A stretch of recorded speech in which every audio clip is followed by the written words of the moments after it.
Hey babes, I'm Cynthia. And I'm Beverly. Grab your favorite drink. Let's sip and chat. Welcome to Tipsy and Truthful, the podcast. Period. Hello, guys. Welcome back to another episode of Tipsy and Truthful.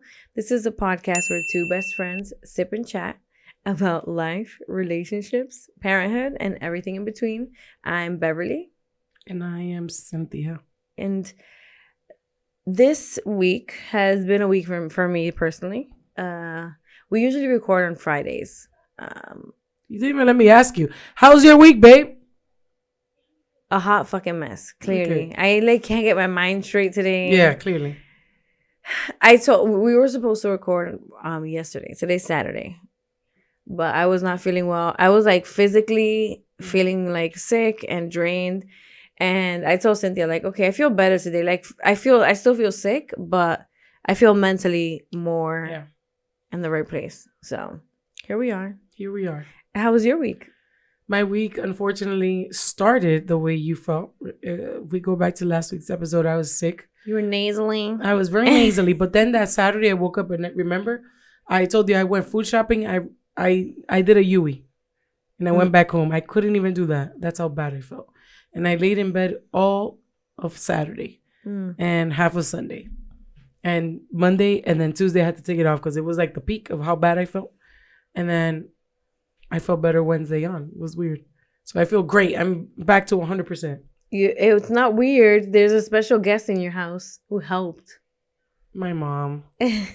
My mom's here. And even though she's taught me how to do tea, and I do tea for myself, it was her tea. She made me tea, and all of a sudden, yo me paré así durita. I wasn't dying. You think it's the placebo effect? Probably. This is my mom. Because it's your mom's tea. Yeah, so I'm glad she's here. I freaking love her. I just saw her, but I need to see her again. Yeah. So yeah, it's a little, it feels a little wonky. It throws off our game a little bit. It throws off our rhythm a little bit. But yeah, we're here and we got another Dear Cynthia. Mm-hmm. Is it weird that I'm still shocked every time I get a new one? Yeah, because you shouldn't be. I'm people are actually watching this. Yeah, people like to hear what we got to say. So I'm thankful for that. Thank you. Practicing gratitude. Yes. Every single day. All the time. So thank you.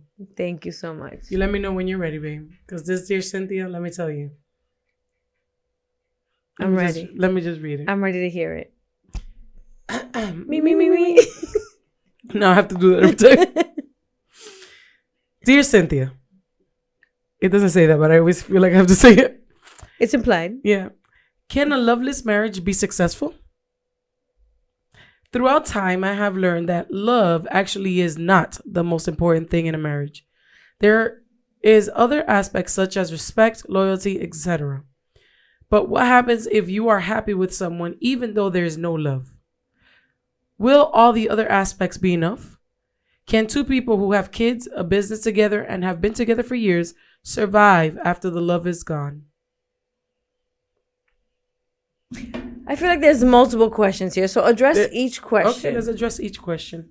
The first question was... Can a loveless marriage be successful? Can it? Yeah, can it be successful? What do you think? No. In general, for everybody on earth? Not for you. No, I'm trying to think. So you can give them two answers. In general, and then for you. I know. I think in the long run, okay, love is not the most important emotion or pillar in a relationship, but it's definitely significant. And I just don't see that in the long run, if we look at after some years, that is, you're able to sustain that. You're able to sustain a relationship in general. Because at that point, it's not a relationship. It's not a marriage. You're just there to be there. Love love goes through stages, goes through phases, goes through seasons, and it's never going to look the same. But love is definitely important.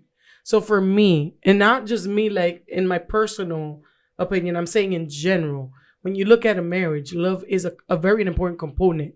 And I feel like if that's lacking and that's missing, even if you have everything else, you think eventually no. that wheel's gonna fall and the whole train's gonna be real? Of course.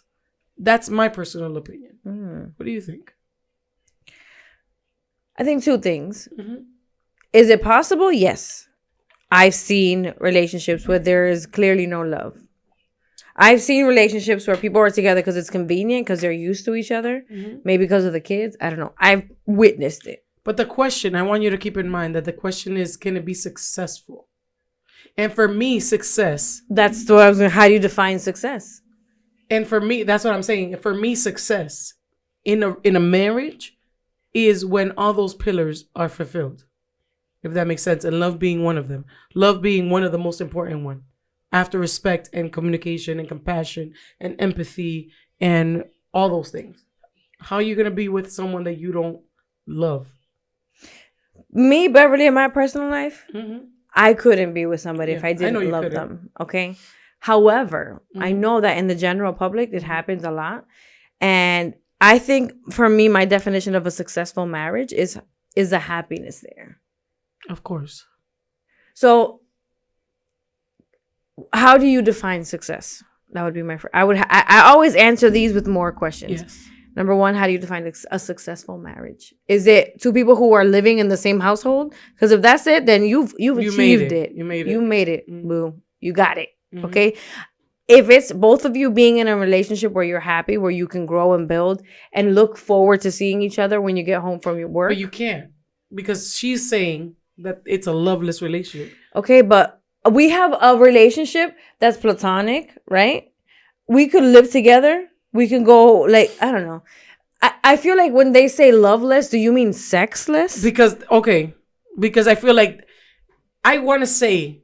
Do you mean that you guys are not being intimate, like physically intimate? Yeah. Or do you not feel love for this person?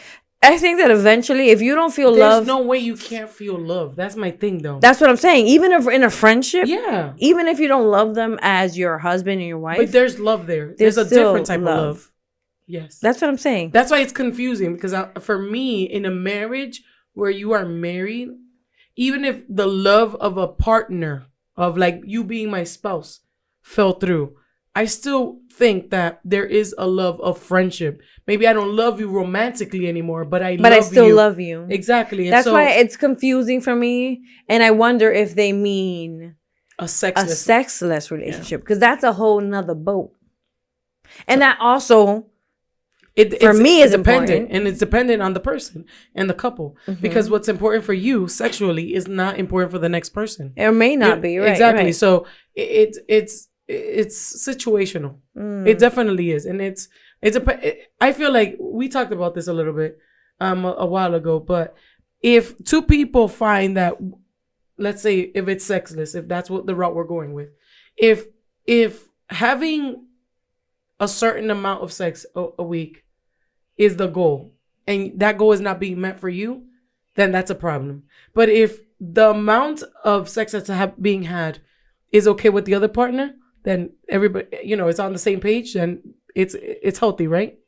Because I feel like that gets confused too. Like, we're not having a lot of sex, but are you both satisfied with the amount that you guys are having? Yeah. Is a question. Because I'm going to pause you there, because we're going to talk about, in this episode, we're going to talk about intimacy. It was inspired by the question. Okay. So we can dig deeper into that a little later on.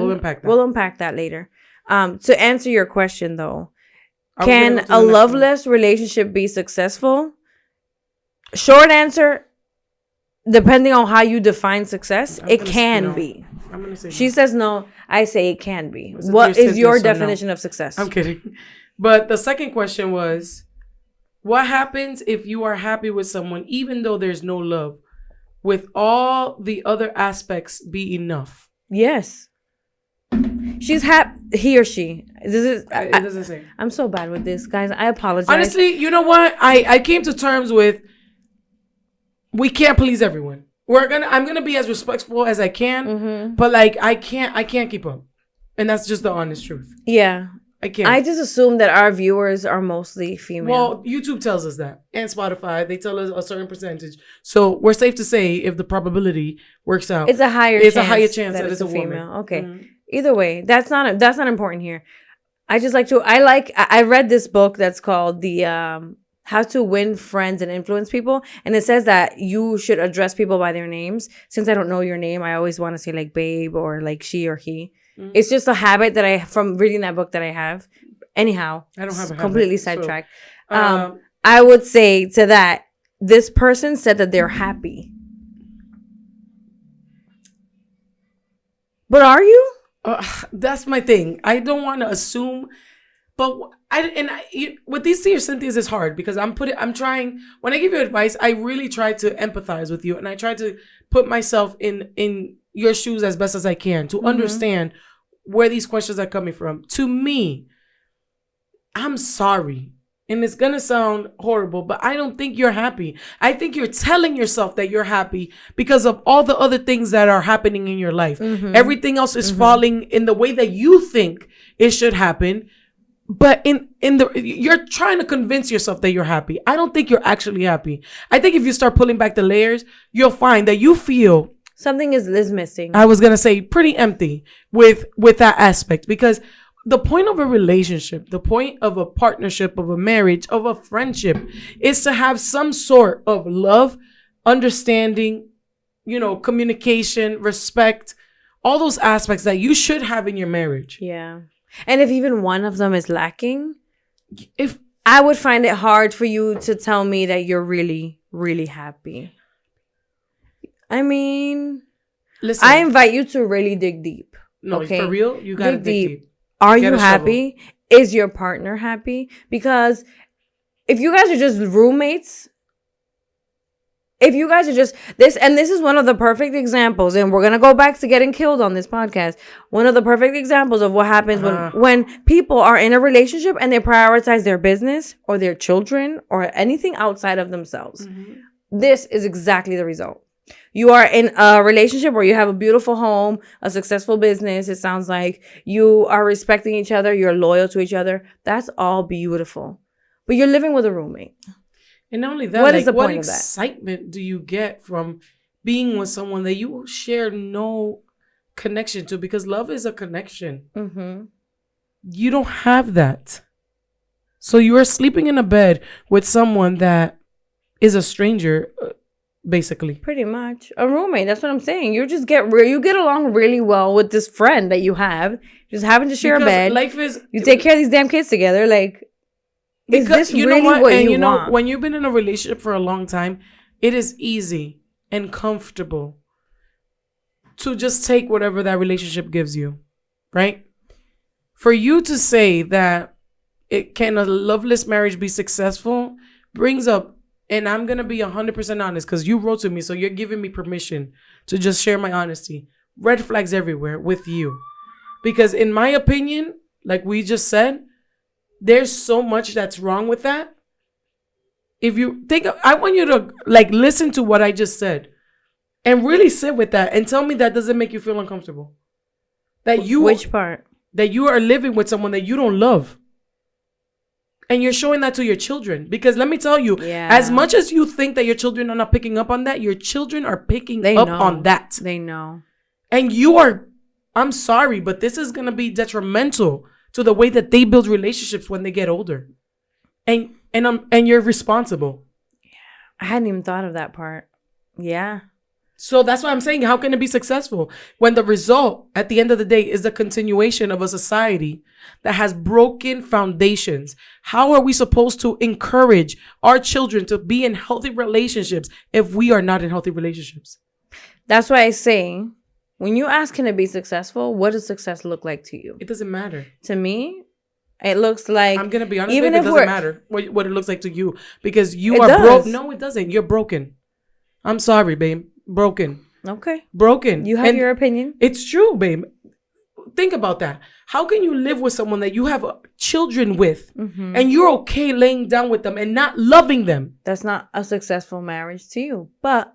if a successful marriage to me is just like a picture that I can post on a wall where we look cute and we have matching outfits and we have money and we vacation to Punta Cana every April, maybe that to this person is a successful marriage. This is why they need to go to therapy. I'm going to judge a little bit. You know why? You can judge. What do I say to that? Dig deep. Because I think that if you dig deep, you will realize yourself that that's not really what you want. And not only that, We I'm going to all bring it have back to the a kids. desire. I'm going to bring it back to the kids. Mm-hmm. The kids are watching you. Depending on how old they are, they're feeling this energy in your home. Yeah.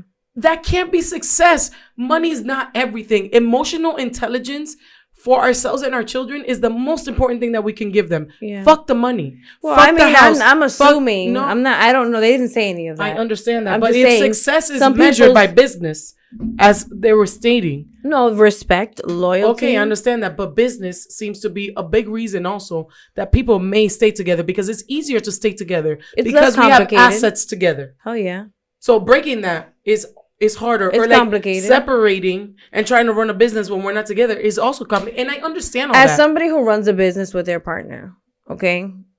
I love this man. I feel loved. I feel sexy. I feel special. Our intimacy is obviously it ebbs It goes and through flows. seasons. It ebbs and flows. We have small children. We have a child with special needs. It ebbs and flows. But if ever I feel like I'm living with a roommate, no matter how complicated the business dealing, the property, or all of that gets, guess what? Me personally, Beverly, I'll figure it out. But Because you I know why, deserve to babe? feel loved. You know and why, I though? deserve to feel Would you special. do that a couple years ago? No. You've worked on yourself. You've Yeah. discovered this about yourself. You've done a lot of work. That's what I'm saying. You have to dig deeper because at the end of the day, when you really look at it, when you lay everything out on the table, you will realize, like Beverly said, and like I'm saying, that there is something wrong deep down inside. Yeah. With you. You have to do some self-discovery. You have to do some you just gotta look at Look at your self-love, boo. Do you love yourself? Because when you love yourself and you give yourself all these things, you won't accept less from your partner. Doesn't No matter how matter. much they respect you, if you don't feel special, if you don't feel loved, Mm-hmm. if you don't feel like this person is gonna walk out the door and miss you, Mm-hmm. you won't. Once you love yourself to a certain level, you won't accept any less from anyone in your life, especially not your romantic partner. Mm-hmm. Especially not them. No friendships, nobody's gonna be enough unless they're giving you what you give you. Mm-hmm. So, I mean, what's the last question? They had another question. No, I think that But was to wrap it up, yeah, it's basically she's reiterating the same question over and over. Is it even if this is Can it gone, work? can Can it it work? work? Can Even it if work? this is even if love is gone, can this work? Even you know what I'm saying? And at the end of the day, my advice, my what I'm gonna give you is as hard as an uncomfortable. And I don't want you to take anything that we're saying the wrong way because you're inviting these words me. are from love that And they you're come. inviting me into looking into your situation and I don't know who you are. But for me, reading that, not knowing who it is, for me, I feel like my dear Cynthia to you or like my advice to you is that you need to do a lot of soul searching. This is basically my overall, what I'm going to say is that this can be successful. And it doesn't matter how you're looking at it. For me, with everything that you just said, it can't be a successful marriage. And I want to invite you for you to do some serious soul searching, digging, and figure out the root of the cause why you're accepting this in your life for yourself and for your children. I couldn't have said it better for myself. That was it. I think that once you love yourself to a certain level, you will realize that this is really not what you think is successful, what you think is you said that you were happy. I invite you to dig deeper and to question, like, is this what happiness looks like? Living with someone who doesn't love you and you don't love them? I really think that you'll find that the answer is no. So thank you for writing in. We are saying all of this with love. Yeah. I don't know who you are. Just know And that. don't feel judged because this is when you guys write to us, you're inviting our opinion. And if you're writing our opinion, I'm going to be very raw and very honest. Mm-hmm. You know, so I just don't want you to be offended with the information I'm giving you. I just get very passionate. Yeah. So but thank you. Thank you for writing in. And yeah, a lot of times we have like follow-up questions. So if you wanna like answer those, you're welcome to. Mm-hmm. If you like wanna have a like chat with any one of us, you can DM us. We'll keep it confidential. Like I feel you very much. Yeah, just thank you. So because of this, Dear Cynthia, we actually have a conversation that we wanted to have on intimacy. what does intimacy look like? What does it mean? What are the ways that you could be intimate with your partner? They are mentioning a loveless relationship. For some reason, I picked up on like that there was no sex, like there's no physical intimacy. Okay, so when you look up the types of intimacy, there's actually 4 types of intimacy. The main 4 types.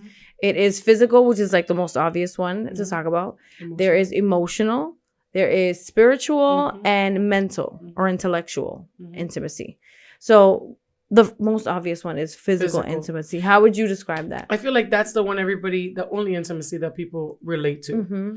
It's the one that everybody's like, oh, there's no intimacy, and they wrap up intimacy in just that one, the physical part. And the intimacy is so much deeper than that.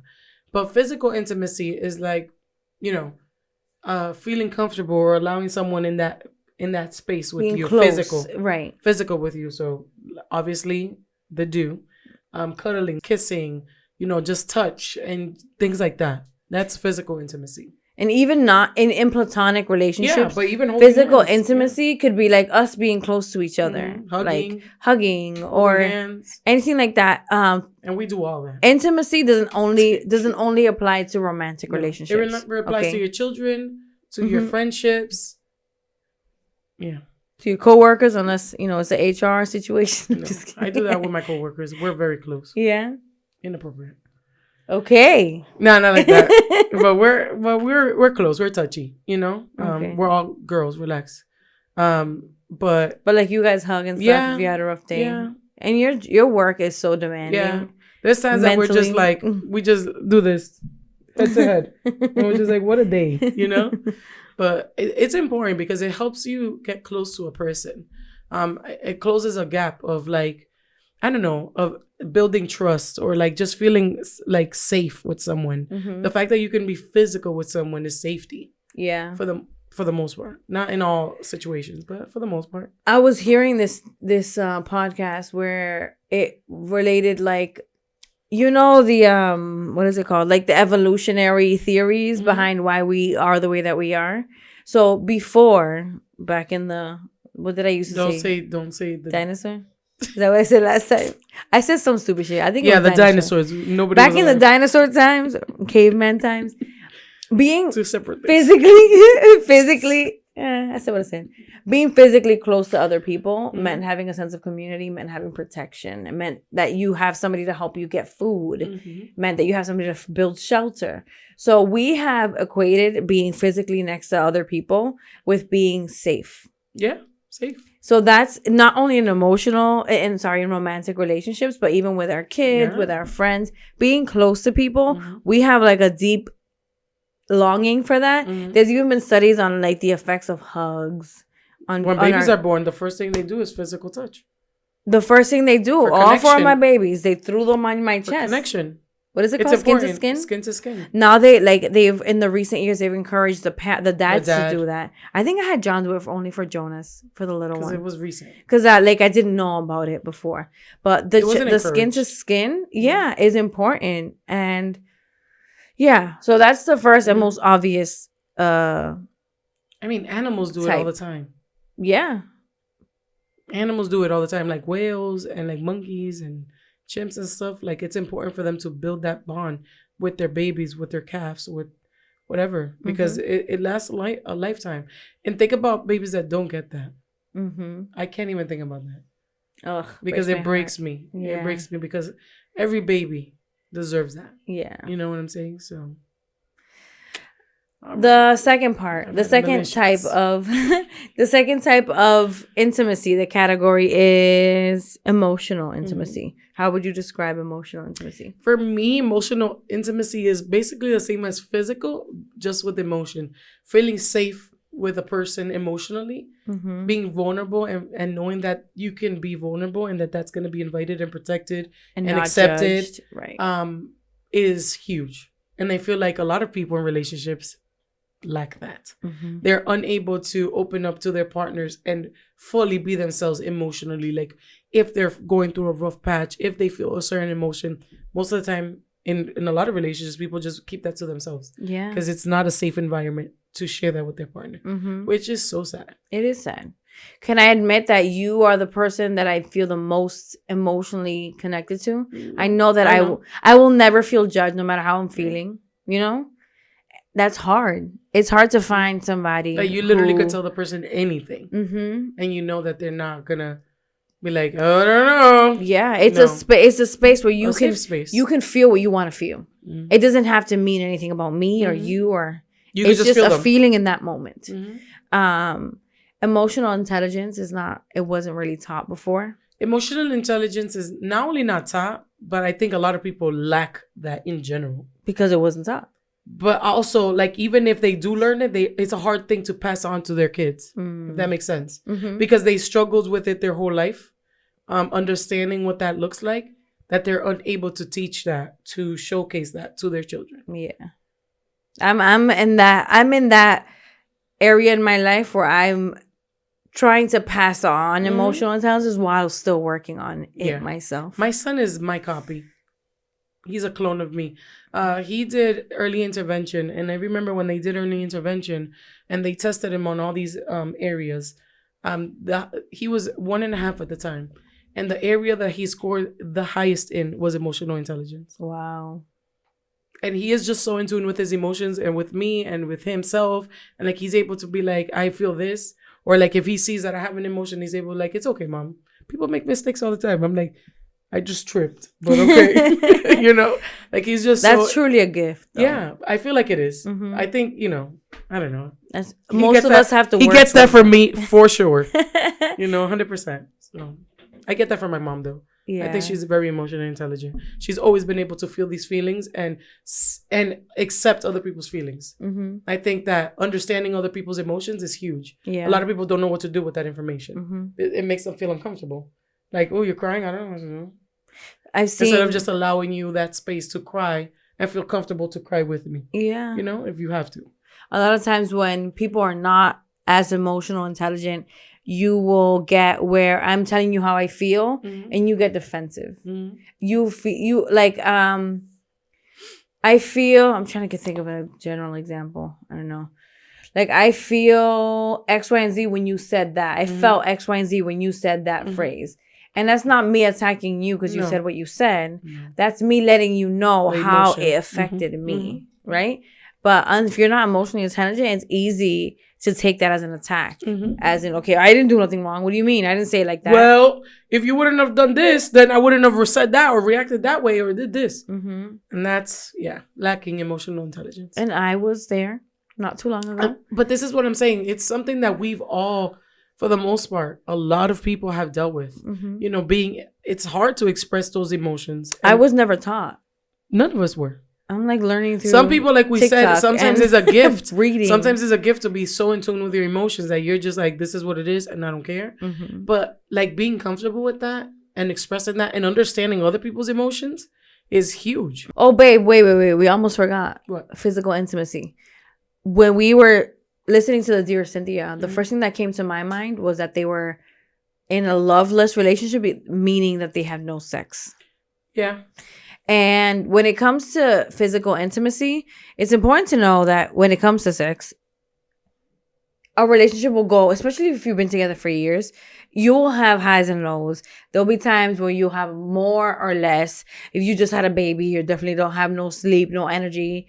If one of you is stressed, if there's financial issues, there's a lot of reasons why. If you're sick, there's a lot of reasons why the amount will vary. However, I think that it's important that early on, you both know you both determine what is a normal, healthy amount for you. For the couple. Something you guys could... Well, for each person. Yes, but I mean, and find the middle ground and compromise and figure out what would work for both people. Of you. Right. Because it's very rare for it to align for both people at the same time. There's usually one that has more of an appetite than the other. And that's fine. As long as you guys can find a way to work through that, that's fine. I think the problem lies in where one person is super sexually active, super has healthy, a big appetite. Super big appetite. And the other person is just not interested at all. Yeah. Like they can go weeks and they're fine. So back to the Dear Cynthia for a minute. If that's what you're talking about, right back. Because we have other stuff to say about that. But you couldn't even add that for the physical intimacy of the part that we were just talking about, like the four intimacy types. Mm-hmm. We just finished talking about physical intimacy, but that also applies to physical, obviously. Well, that's why I'm saying we forgot when we were talking about the physical intimacy. We forgot to mention that, which is like the biggest part. And to be completely honest, we hear this a lot. That lacks in a relationship. You know, people don't feel they're not content with the amount or the quality, maybe, or the quality. But you know what? This might be an unpopular opinion. Oh God. You know, physical intimacy goes hand in hand with other intimacies, with emotional, mental intimacies. And so if you can't expect great or an increased amount of physical intimacy if you're lacking an emotional and mental intimacy, especially for women, because I think that a lot of men don't realize they can detach. They're able to just work on the physical. Women, eso es aquí, mira. Let me ask you a question. Do you think sex is mental? Yes, sex is for women. Sex is mental. For a lot of women, I never want to. No. Give an absolute answer. No, you're right. For most women, sex is for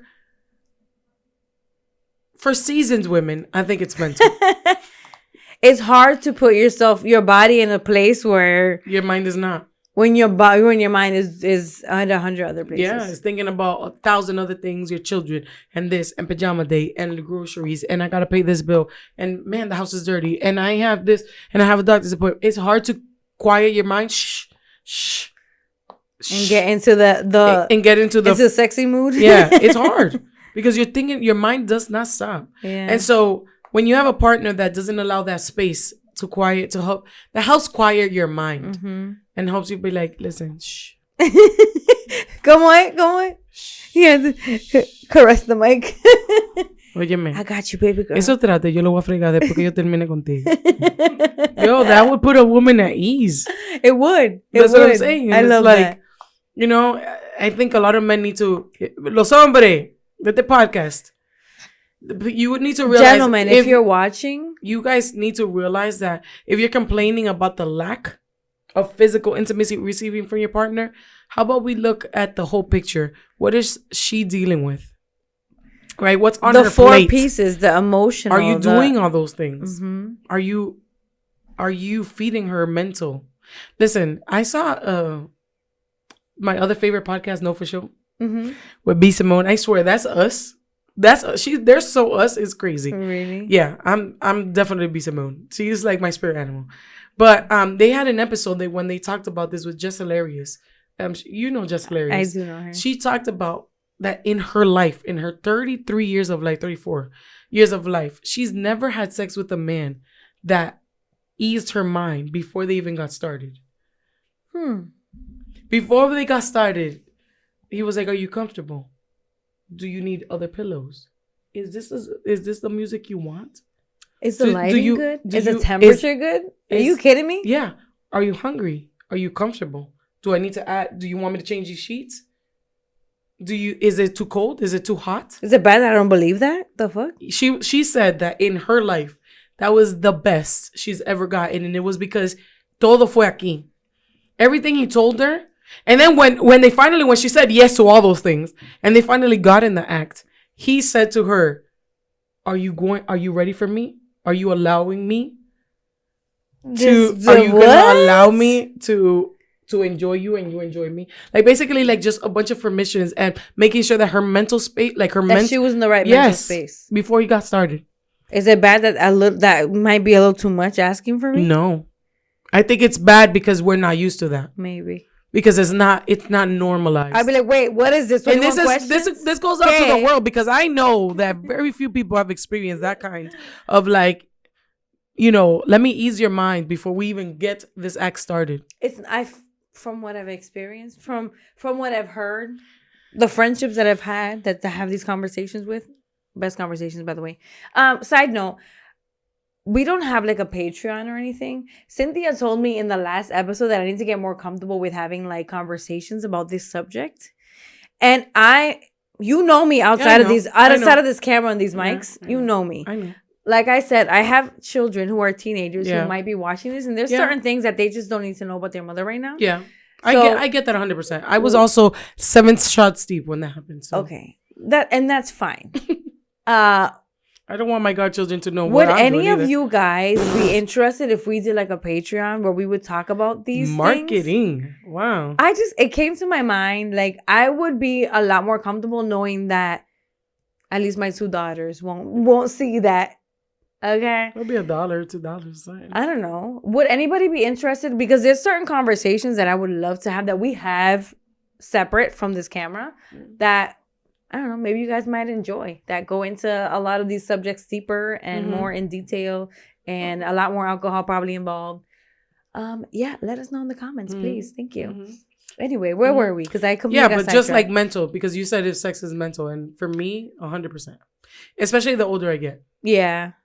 I could say in my 20s didn't give a shit. In your 20s, you didn't have a child. Well, that's what I'm saying. We didn't give it. That's why I said more seasoned. Yeah. You like how I said that? Ooh, More seasoned. period. Now Like that we're fine seasoned, wine, vamos a baby. sonadita, and we're marinating. It's definitely mental. But I think the older you get, it's definitely mental. I don't think it's all, for me, it's not all mental. I need to be in a good headspace. I do. Maybe I'm I'm gonna like be a traitor because I'm like, headspace, I don't know. Okay, but you know me. You got enough to 10 know that minutes? my mental space. You got 10 minutes? We got 4 You know my kids, mental bro. space is Wherever we always- squeeze it in, we squeeze it in. I know, but no matter for how me, the mental be. If I'm really in a rut, Yeah. it's hard for me to like. No, I out of get there. that. You know what I'm saying? But it doesn't happen often. Okay. Let us know for the Patreon if you all want to continue conversations like this. No, but for real, Moving like, on. yes, mental intimacy It's important. It's huge. Now, and even in, like with your children too, allowing that space of like. You're talking about emotional. Emotional. We went back into sorry. emotional. Emotional. That's important too. Mm-hmm. Like for your children to have a safe space, to talk to their parents about things that hurt them, bother them, scare them, whatever it is that they're feeling. That's where I'm at right now. Again, I have 2 Teenagers. one brand new teenager. The one's 12. She's about to be a teenager, but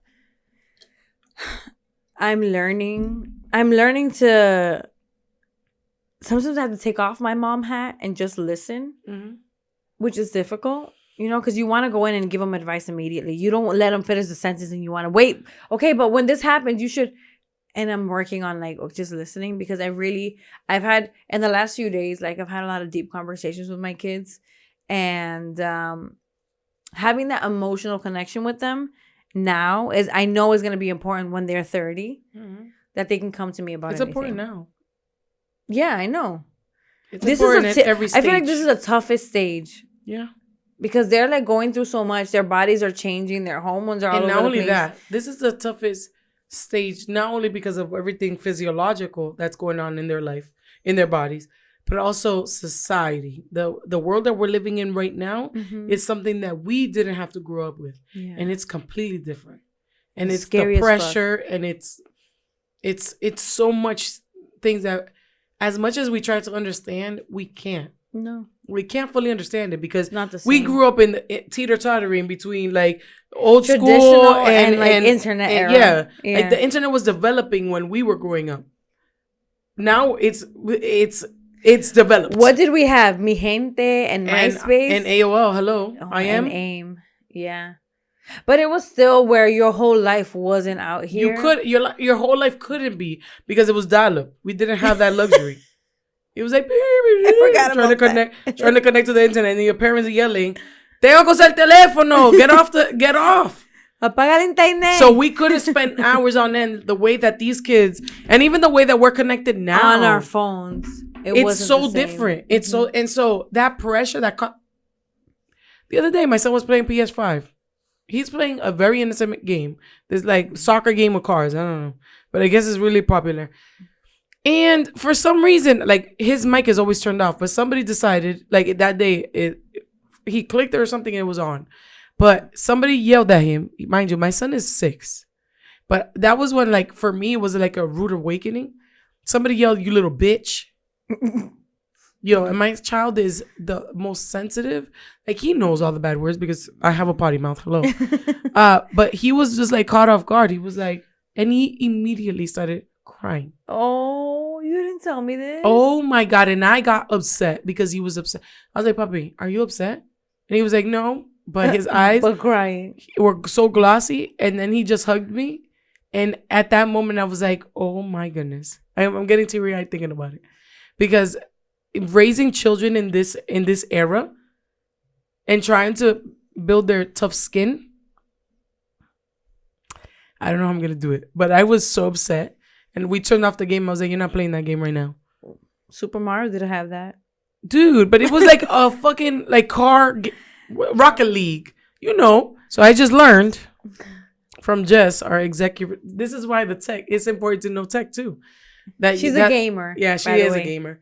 That I could disable that because from my understanding, like that game specifically, like I know, like I always have the mic turned off so he can't talk into them, but he still could hear that shit, and it's like he's just innocently playing his game and somebody calls him a little bitch.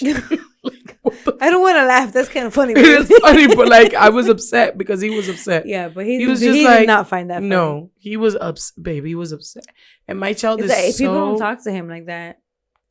He was just like, what? Like, he looked at me and I looked at him and I was like, what? We're turning off this game. And he was upset like for hours. Oh my God. And I just realized. But he was just playing. Like, I see, that's the thing. You gotta disable the chat. Damn. I don't play with that shit on. Never. See, but that's what happens when you're not a gamer. We don't know about none of that because shit. I'm thinking he's innocently going into this game to play a car hitting a ball into a net. And let me tell you, Jonas is one. And I already know he's going to be a gamer. I already know that because of his freaking obsession with that damn iPad. You know? So it's just like, that's what I'm saying. Emotional, like, emotional intimacy is so important. Like, for him to, like, we had to talk it through, like, step by step. And him telling me what he felt. Because he knows these curse words. He knows, like I said, because I'm a potty mouth. He knows he can't say these words and he doesn't say them. But he knows that if somebody calls him that's not okay. Yeah. You know? So it's important, guys, to open up those conversations, that dialogue. A related type of intimacy is intelligent or mental. So with this one, this is where you are able to have an intellectual conversation with somebody, maybe even a debate. And the intimacy part is where you are not attacking each other, where we can talk about politics, about whatever it is. Religion. We can talk. Well, religion is separate. So it's the last category. But what we can talk about, it's exchanging ideas. Basically, yeah, exchanging ideas, being okay with maybe we don't agree on the same thing, but we can have a debate. We can have an intelligent conversation where we don't have to agree, but we can see each other's point of views. Yeah. Okay. Yeah. That's another form of intimacy. The last one is spiritual intimacy. Okay. And this, you hear this, and I feel like for me, automatically my mind went to, well, what if you don't have the same religion? How does that work? It's not about being in the same religion. It's not about believing in the same thing. It's about being in agreement about your core values. Okay. Honesty, trust, being your giving. Spirit. It's in the name. Exactly. Being giving. Like all of these core values, being able to share this with somebody in a friendship or in a romantic relationship is super important. I feel like we don't talk about this enough when we're going into a relationship with somebody. Babe, a lot of things are not talked about enough when people are building relationships. And let me tell you, these things are the foundation to your relationship. And people wonder, like, it didn't work, it's crumbling. You don't talk about these things. Do you believe in God? Is religion important to you? That's what I was going to say. Is it important to you? Because if you, it's not saying everybody has to believe the same thing, but it's saying that if you're going to build a life with somebody, and we're talking in this point on a romantic relationship, right? If you're building a life with somebody and your core beliefs are completely different, how could that work? I mean, sometimes I've seen it work. And it's a compromise. I'm not talking about religion. No, I'm talking about like no. I understand how could that work, babe? Give me one example of how that No, could work. you're right. I was thinking about completely religion because The I've seen religion, you it's can different. work. You can work around that. A lot of the religions, there are different type of religions, but the core values of these Of different these religions are the same. And I Love, I mean, and I give. heard this about. I heard this in a podcast recently. What? The podcast that I told you. No, for sure. I love them. But they were talking about usually you can measure a person's character. The things that they do on a day-to-day basis are those things that you align with. Are you going to be okay with the things that those people that people do? Because that says more about them as a person, of their character, of their spirit, than the things that they tell you. Of course. You know what I'm saying? And a lot of people, they're like, oh, but he told me this, but I see him doing this, and like dismiss what they're doing and listen to what they're saying, if that makes sense. Yes. So it's hard to, like you said, have spiritual intimacy if the things that you're telling me are not aligning with the things that you're doing. Because you could tell me all the things you want, but your character, It has my to body, align. my Right. body knows that you're just not being genuine. You're not honest. You're not reliable. You're not, I don't know, a protector. I don't know, whatever it is that you're looking for. Your core values. Yeah, whatever the core values that you have for yourself and in a relationship, those things are not discussed and saying like these things are important for me. And if I don't have that, then we can't have a relationship.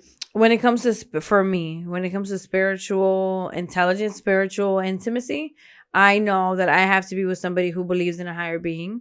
I know that I have to be with somebody who knows that they need to be honest, that they need to be kind to others, that they need, like, these are the core values that are important to me, that I know that if I have a partner that doesn't believe these same things, it would never work. Save for me. It would never work. How? And once again, for me, I'm very respectful about what everybody else wants, believes in their life. But like you, believing in God, not for me is not even higher being. For me is Jesus. Jesus for me is a core value. And saying that even on camera is something that is huge for me. But like, because I feel like we're always teeter-tottering in a generation, in a society where we have to be respectful of so many things. And I am respectful. But just like I'm giving respect, I need to be respected in the things that I believe in. No, of course. And God is something that is so important to me in my life, with my children, with my husband, with everything. Yeah. That's huge for me. So I couldn't see myself in a relationship where that is not respected, understood. I don't know. You couldn't be in a relationship with somebody who believed in, like, who was like a different religion. Yeah, no. Yeah. But that's just me. I don't think I could either. That's just me. But I know that that's not the truth for everyone. And that's, once again, that's why it's so important to talk about it. Yeah. When you're starting a relationship. When you're building. People, listen, and this is not only intimacy, this is just in general. When you're building a relationship with someone, how are you just, especially when you want it to be serious, how are you not discussing these things? How many kids do you want? What do you believe in? How are we going to spend the holidays? Do you want to do Christmas? Do you not want to do Christmas? Do you want to do Thanksgiving? Do you celebrate this? Do you celebrate that? There's so many things that people just like don't do. We get caught up in the infatuation and the butterflies and the sprinkles and rainbows and stuff that we forget about these things that are really important. Yeah. And for me, that's, the older I get, the more I'm trying to be, what's the word I'm looking for? I don't know. Intentional? Just not only intentional, but I'm trying to be just voice what it is that's important to me. Upfront. And not hide it and not feel ashamed and not feel like I have to protect everyone else. Because at the end of the day, I respect the respect that I give to everyone. I expect back. Right. But it's hard in this society to be like, I believe this, and people will be like, for me, it's not hard. It is. For me, it's It is. For the me, hard part was knowing what I wanted. For me, it is. For me, the hard part was defining these characteristics that were important to me, because I was just kind of going through life willy-nilly. Going through Just like, okay, flowing. Today is today. I don't know about tomorrow. I don't know Mm-hmm. about yesterday. Today is today. I think sitting down and actually defining what my core values were. Again, but I think you had to go through the mud. Recently. You had to go through the mud to discover what those values were to you. Of course. Like, and figuring out those core values is such a process for, especially once again, because we weren't able to develop all these things when we were younger. Mm-hmm. And now that we're in our 30s with our children, we're like, wait a minute, what are we passing on? what is important to pass on to our kids? We need to define that, feel secure in that, and be able to show that to our kids. Yeah. You know what I'm saying? Leading And by that's hard. example is like the hugest thing. It is. Yeah. Leading by example is huge. Not just talking the talk, but like walking the walk. Mm-hmm. You know what I'm saying? So I'm hoping that any listener, any viewer who is younger, who's in their 20s, can see our podcast, listen to us, and hopefully take note and learn from our mistakes, of get to know you and what you really value first. mm-hmm. And once you have a definition, once you have that in writing, It's because easier to go through journaling life. is important, it'll be easier to just figure out what friendships are going to align with what Mhm. you value, Mhm. what relationships that are romantic will align with that as well. It'll be so much easier to not have to go through the shitty relationships that we had to go through. Even though the shitty relationships build They character. Yeah, and babe, but if you could avoid if some you of could avoid them, definitely do. But the reality is that we all go through shitty relationships and shitty Yes. friendships and shitty jobs and shitty everything, because that's just part of learning, you know? Yeah. It would be nice if we could learn from other people's mistakes, but the reality is that humans unfortunately need to suffer firsthand to understand, oh, eso me quemó. It's not enough to somebody say that fire burns. No, you got to burn yourself to really understand and learn Yeah. that shit burns. And so even though we want people, like my hope is for people, especially people that don't have children, that are not married, that are not in serious relationship, if you watch this podcast, that you know the things that you need to do to start building that, right? Before you get into a relationship, before you could become parents, because it would save so much heartache. It would save so much time.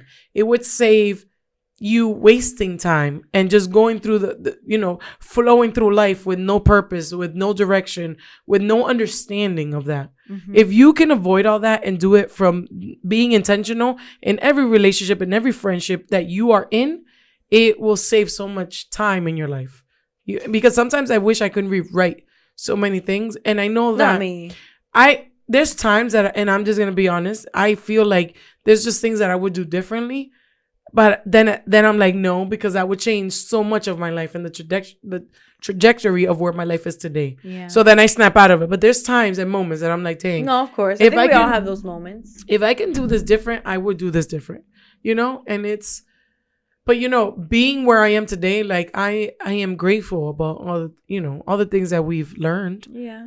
and experienced. I've stumbled. We're here now. I continue stumbling. Tipsy and truthful. We would have nothing to say if we did everything right. Honestly. It would be really boring. So I mean, yeah. Yeah. But That was but it. yeah. In conclusion, as I would write in my 5-page paragraphs in middle school, in conclusion, I could the imagine. 4 I was good at my essays. Okay. In conclusion, the 4 main types of intimacy are physical intimacy, emotional intimacy, intellectual or mental intimacy, and the last one is spiritual intimacy. If you can find somebody who you share all of these 4 intimacies with, you will find somebody who you can build a good romantic relationship with, a good friendship with, a good co-worker relationship with, and help your children. a It helps good your children. mother-child relationship with, Father. a good father. I'd be like forgetting about the dads. My bad. I got you. A good daddy and kid relationship. Yeah, it's important to build those strong, protective relationship with dads. I feel like we don't talk about that enough, but We it's don't. so important in a child's life Mhm. to have that. And if a man could do that with their children, man, I applaud you. Because it's important to have that kind of intimacy and be vulnerable with your children so that your children see that it's okay for the protector, for the man to also be vulnerable. It's beautiful. It's so hard. I feel like a lot of the men that I've witnessed Mhm. are so caught up in being the protector that they forget that they are allowed to be vulnerable. And But that the it's society. kids need to see It's the society. vulnerability. Society has told them that men are not allowed to feel emotions. Yeah. So it's a term that we like to say, if you're in a relationship and you're struggling in your relationship as a woman, I'm going to tell you this right now. We know this because we've put this into practice in our lives and we're still learning. But the man is always going to be the important thing in a relationship. They're the head of a relationship. And they have the brains and everything. But the woman is the neck. Mm-hmm. And you can influence the head to go in any direction that you want them to. But you need to let them lead, but you also need to help with the leading. You know what I'm saying? You also need to open up space. With that, I say, if a man is uncomfortable being vulnerable, start opening up that space of letting them feel emotions. And, what is the word I'm looking for? To encourage. And to encourage the man to let them feel those emotions and not feel judged and not feel weak and not feel that they're less than. Because in society, we have always told man that they're not allowed to cry, that they're not allowed to feel emotions. And this is what we're dealing with today. Mm-hmm. They're unable to share that because they feel attacked. It's not manly when it's so manly to show emotions. I feel like when we talk about a man being a protector, we have to also know that it means that they are allowing safety for the emotions to come through too. Yeah.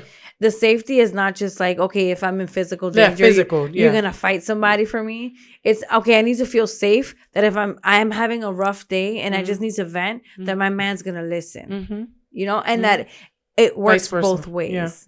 Yeah. Vice versa. We went off a little tangent. Yeah, but that's important too, because that goes with intimacy. Like, in order for you to have all 4 intimacies, it's a back and forth. It's it's a understanding and respect on both sides. Yes. That's why, going back to the Dear Cynthia. Are you happy? I don't think so, boo.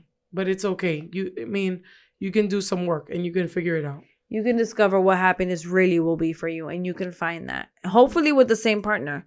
You don't know if maybe they're also feeling unhappy. And you can talk and about you guys it. Can make changes, and you can both change and make each other happy. Make yourself happy first, and then make each other happy as a result. Yep. Okay, well, this has been kind of a tangent-y episode. We said we were going to change our name from Tipsy and Truthful to Tipsy and Tangent. Yeah. And then I said Tipsy and what was the other one? Gib and Gab or something? I don't know. Because we just talk shit. Tipsy and Hot Mess? I don't know. We're going to change it to Hot Mess Express. There you go. Yeah. We'll make a new sign. Sorry. Send us donations so we can have a new sign made. Hey, that Patreon idea, she just planted that seed now. It just came to me. Like, okay, it will happen. Y'all want to talk about this stuff? It won't be on YouTube. Thank you. So I don't know if you want to hear us be spicy. Let us know for real if you're interested. Because if nobody's going to do it, we're not going to waste our time. Yeah, that's true. Anyways. All right. Well, thank you so much for being with us for a whole another hour. So thank you for getting tipsy with us. And for keeping it truthful. Bye. Peace.